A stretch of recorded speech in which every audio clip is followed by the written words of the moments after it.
Bonjour à tous et à toutes. J'ai le plaisir de vous présenter en lieu et place du Dr Chandra un aperçu sur le module 5 qui traite des infections sexuellement transmissibles et leur traitement en particulier chez les adolescents. Je me nomme Dr Ginette Roncaré. Cette diapositive met en lumière ce qui est attendu en termes de renforcement de capacité, c'est-à-dire ce que chaque participant doit être en mesure d'atteindre, et nous l'espérons, à la fin de ce module. Donc, notamment en termes de définition des concepts de base liés aux IST, mais également avoir un aperçu global et régional des infections sexuellement transmissibles, comment comprendre un peu les causes et les conséquences de ces infections, et aussi en termes de programmation, mais pouvoir mettre en place des interventions efficaces dans les situations d'urgence et bien évidemment également pouvoir disponibiliser des données actualisées sur la couverture vaccinale contre le HPV. Le plan du cours, comme d'habitude, vous le savez déjà, a deux perspectives, celle globale et celle régionale. Et je vais juste présenter la perspective globale et un autre collègue pourra revenir sur ce qui se passe au niveau régional. Donc, à l'échelle mondiale. Ici, comme je l'avais dit tantôt, ce sont des définitions clés qui nous permettent d'avoir la même compréhension tout au long de ce module. Et les infections sexuellement transmissibles sont des infections principalement transmises par contact sexuel, y compris à travers les rapports vaginaux, anaux et oraux. Et comme on le sait également, certaines IST sont transmises par le contact sexuel de peau à peau ou par des moyens non sexuels. Elles sont également causées par des différents types de germes. Ça peut être des bactéries, ça peut être des virus, comme ça peut être également des parasites. Alors, cette diapositive donne un peu un aperçu des différents germes responsables des IST. On en connaît au total à peu près une trentaine, comme je l'ai dit, de différentes catégories, que ce soit des virus ou des parasites ou des bactéries.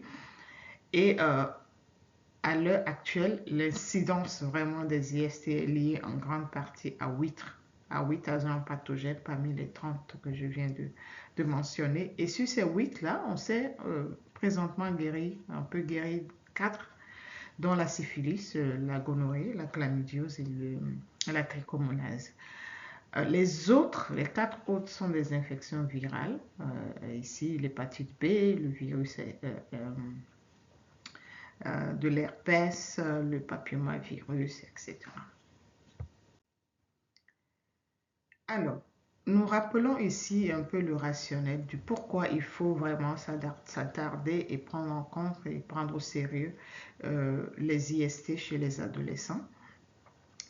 Parce que parfois les estimations sur les prévalences des IST sont parfois difficiles à obtenir de manière désagrégée dans le système d'information sanitaire officielle, mais aussi à cause des facteurs biologiques justement qui augmentent le risque pour la jeune fille adolescente comparativement à la femme adulte et à ses pairs masculins. Nous rappelons également ici qu'il existe des preuves qui montrent l'efficacité des stratégies de prévention et de prise en charge des IST chez les adolescents et les adolescentes, et dont nous connaissons des conséquences la plus grave pouvant être vraiment l'infertilité. Donc, il est important de s'attaquer à ces infections-là pour prévenir la santé génésique aussi bien des adolescents que des adolescentes. En termes d'obligations, comme tous les autres modules, nos différents États ont des obligations pour fournir un certain nombre de soins et de services aux adolescents et aux jeunes. Et ici, notamment sur les services de prévention et de prise en charge des IST. Et ceci rentre pleinement dans le cadre du respect des droits humains et pas autre chose. Par exemple, les États sont tenus de veiller à ce que les services d'IST soient accessibles, soient gratuits et confidentiels et surtout soient non discriminatoires. Ils sont tenus de supprimer les barrières telles que les exigences en matière de consentement d'autres personnes, mais également ils sont tenus de veiller à la prise en charge des IST qui font en fait partie du paquet intégré des services de SSR comme on le connaît, quel que soit le type, quelle que soit la situation de l'adolescent, quel que soit le besoin, que ce soit le contexte dans lequel se retrouve cet adolescent ou cette adolescente. Alors, lors de l'élaboration des programmes de santé, surtout sur la prévention et la prise en charge des IST, nous devons prendre en compte un certain nombre de besoins spécifiques des adolescents et mettre en place des mesures afin qu'elles ne soient plus marginalisées, afin qu'elles évitent la propagation et les risques de réinfection ainsi que les complications. Donc ici, on a cité un peu un certain nombre de ces éléments sur lesquels il faut se focaliser lorsqu'on fait une programmation en direction de la prévention des IST. Et des efforts doivent être nécessaires pour s'assurer que les adolescents savent où, mais aussi comment se faire soigner pour les IST et quand cela est nécessaire. Des efforts doivent également être faits sur la nécessité de considérer le partenaire sexuel parce que c'est très important de traiter les deux afin d'éviter que la réinfection ne s'installe.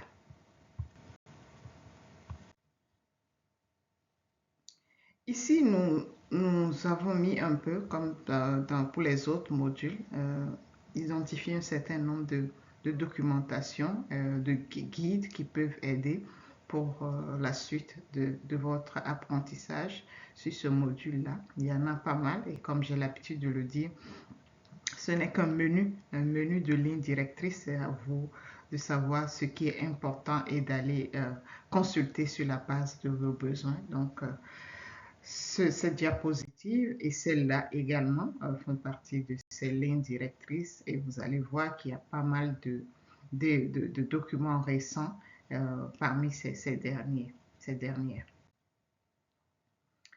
En dehors des lignes directrices de l'OMS, on a également un certain nombre de publications qui sont très importantes que vous pourriez consulter également pour en savoir un peu plus sur le cancer du col, par exemple.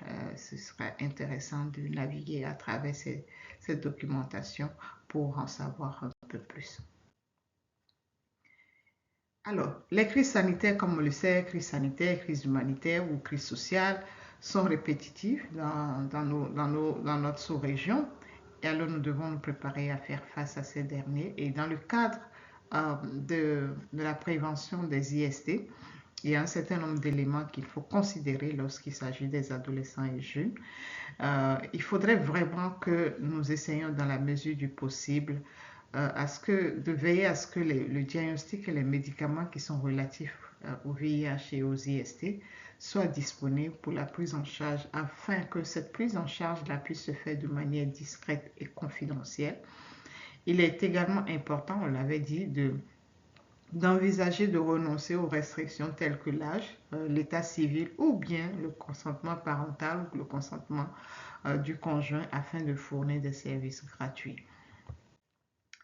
La promotion des approches d'auto-soins et l'utilisation des moyens numériques pour faciliter l'accès aux services et aux informations devient de plus en plus important et on a des évidences, des expériences croissantes qui montrent que l'utilisation du numérique est très importante justement dans le cadre de ces contextes précaires et ça peut nous aider à améliorer la prise en charge. Donc, encourager les adolescents qui se présentent pour un dépistage et des soins à recommander à leurs partenaires, comme je l'avais dit, et aussi offrir la possibilité de dispenser eux-mêmes un traitement aux partenaires, c'est très important.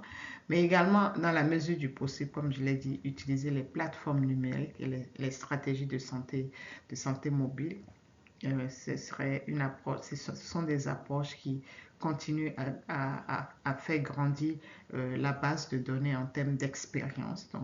Et cela surtout garantit le respect et la confidentialité qui est un élément clé de la prise en charge des IST en général. Je finis cette partie globale-là par une image, une simple image qui représente un prestataire de service rassurant son client, un client, sur la confidentialité des services de soins. Comme on l'a dit, c'est très, très important dans la prise en charge, surtout des adolescents et des adolescentes. La confidentialité est un élément clé à garder à l'esprit lorsqu'on fait face à cette situation. Sur ce, je vous souhaite une bonne suite dans le déroulement de cette formation et sur la suite de ce module en particulier. Merci et à bientôt.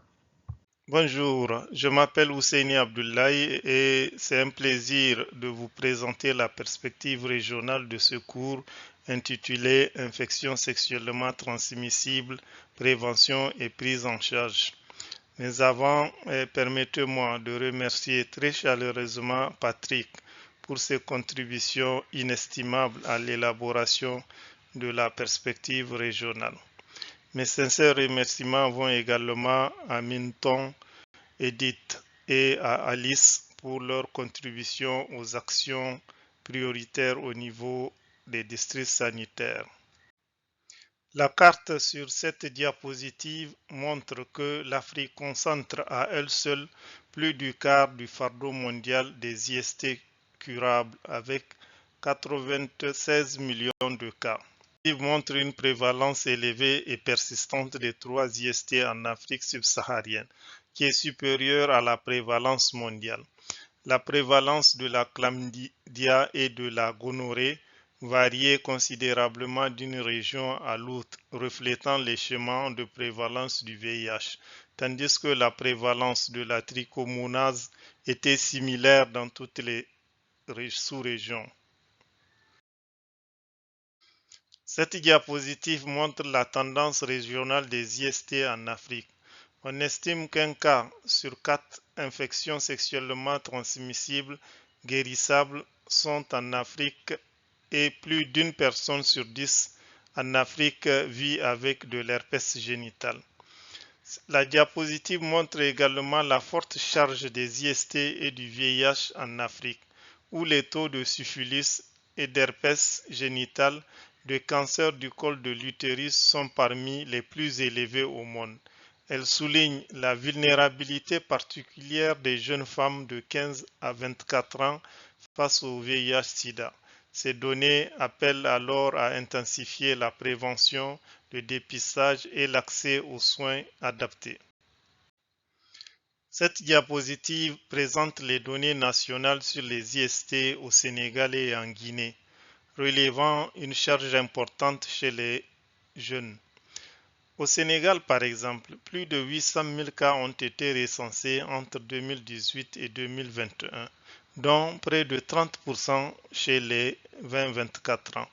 En Guinée, la prévalence atteint 1,1% chez les jeunes femmes de 15 à 24 ans, illustrant ainsi leur forte vulnérabilité. Cette diapositive met en évidence les graves conséquences des IST sur la santé et la qualité de vie. Elle augmente les risques de complications maternelles et néonatales, de cancer du col de l'utérus et de stérilité. Les IST favorisent également la transmission du VIH, accentuant ainsi la vulnérabilité des populations. Cette diapositive montre les données sur la couverture vaccinale du HPV. Le Rwanda se situe autour de 90%, la Côte d'Ivoire autour de 60%. Le Sénégal, le Burkina Faso et le Cameroun sont respectivement autour de 50%, 45% et 40%. Cette diapositive montre l'effort de la région africaine dans les programmes de vaccination contre le HPV. La région africaine de l'OMS a enregistré une augmentation de la couverture de la première dose du vaccin, passant de 28% en 2022 à 40% en 2023, reflétant les efforts intensifiés à travers le continent. Cette diapositive expose les principaux défis régionaux liés à la lutte contre les IST. Elle met en évidence les limites d'un environnement politique et financier insuffisant, la faible intégration des services IST dans les programmes de santé, ainsi que les attitudes négatives des prestataires envers les adolescents. Les faiblesses du système d'information sanitaire et le manque de financement durable freinent également l'efficacité des stratégies de prévention et de prise en charge. Cette diapositive présente une opportunité régionale pour le passage à échelle des services de prévention et de prise en charge des enfants et des jeunes vivant avec le VIH-Sida. Il faut noter que la plupart des initiatives sur le sida intègrent également les IST. L'objectif du projet Passerelle est d'améliorer l'accès des enfants, des adolescents et des jeunes à des services de prévention et de prise en charge de qualité et sensibles au genre dans 4 pays d'Afrique de l'Ouest et du Centre. Cette diapositive présente le programme Frontières et vulnérabilité au VIH-Sida. C'est une initiative régionale mise en œuvre dans 9 pays de la CEDEAO pour renforcer la lutte contre le VIH dans les zones frontalières à forte mobilité. Il répond aux défis du continuum de soins et à la vulnérabilité accrue des populations clés. Financé par le Luxembourg, il adopte une approche transfrontalière favorisant la coopération régionale. Cette stratégie a permis des avancées notables dans la réponse au VIH en Afrique de l'Ouest. Cette diapositive présente les objectifs du programme Frontières et vulnérabilité au VIH. Les objectifs sont deux. 1. Renforcer les capacités des ONG et du réseau et assurer la qualité des interventions en fonction des standards régionaux. 2. Permettre l'accès au dépistage et réduire la vulnérabilité au VIH des populations les plus exposées d'une part et d'autre part améliorer l'accès aux soins ainsi qu'une prise en charge de qualité. Maintenant, quels sont les messages clés à retenir pour les jeunes? Les services de lutte contre les IST nécessitent une action soutenue dans le temps.